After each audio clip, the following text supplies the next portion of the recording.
मला पुक्कल ससा याच्या वस्तू सांगणार आहे. एक असतो ससा, एक नंबरचा हवाला ससा असतो. तो खूप खात बसतो, नुसतं पळवून जातो. दिवस रात्र खात बसतो. एवढा खायचा पण त्याचं पोट भरायचं नाही. एक दिवस काय झालं, सर्व ससे गेले पाखराच्या शेतात. सगळ्यांनी सस्याने पटपट पटपट खाणं आपटलं.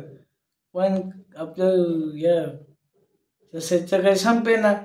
एक ससा त्याला म्हणाला, या लोकांचं ना आता शेताचं मालक की आपल्याला पाय आपल्याला दगडने मारेन. आणि इकडे हा हवला ससा म्हणाला, ते थांबले, मी अगं थोडंसं खातो, बोट रेखा देतो, मग पण जाऊ.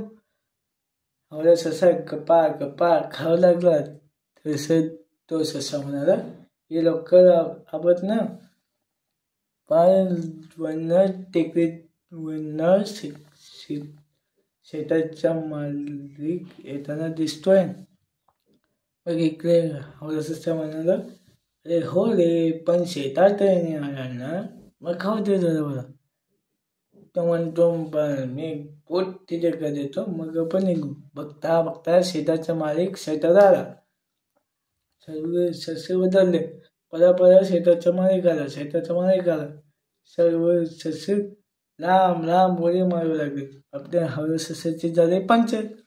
त्याला ना लांब उडी ना मारता येणार आणि ना जोरात पळता येणार. सर्व सस्यांनी जंप मारून हवल्या सस्याने पण जंप मारण्याचं प्रयत्न केलं, पण त्याच्या पोट इतना वजनदार होतं की तो काट्याला जाऊन पडला. त्याला खूप काटे बोचले.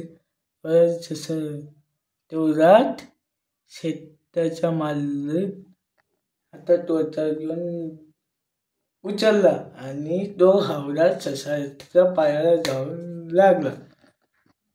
तो हवला ससाच्या पायाला लागला आणि मग पोट छावलं कसं तरी ससा पळू लागला. शेती त्याच्या घराला. तो म्हणतो, हुश शोध बुवा. मग तो हळूहळू चालू लागला. तिकडनं एक कोल्हा धावून आला. सर्व ससा पटकन घरात शिरले. आपल्या हवल्या ससा पण घरात शिवू लागला. पण खाऊन खाऊन त्याच्या पोट इथं तुंब फुगलं होतं की त्याला घरात शिरता येणार. बाहेरनं सारे ससे त्याला ओरडत होते. त्याची शिफ्टी उडून कोल्हा त्याला बाहेर ओरडू लागला. खूप उडी सुरू झाली.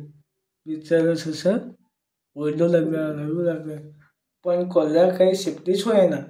आणि शेवटी हवल्या सशाची शिफ्टीच तुटली आणि कोल्हा धाकन मागे जाऊन पडला.